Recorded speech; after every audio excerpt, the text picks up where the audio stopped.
Hi everyone, today we'll talk about how to fix or how to solve 8-ball poll updates on the application of 8-ball poll.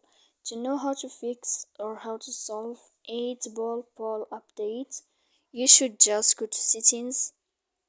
Then in this page you'll enter to apps, default apps, app settings. After that in this window you will enter to 8-ball poll.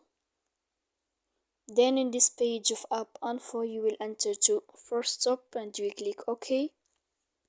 Then we click storage. When you'll find this window you will enter to clear cache, and in the end you can go to your Wi-Fi here and you will click to turn off your Wi-Fi. So please don't forget to support us by like and subscribe. See you next time in another video, and thank you for your attention.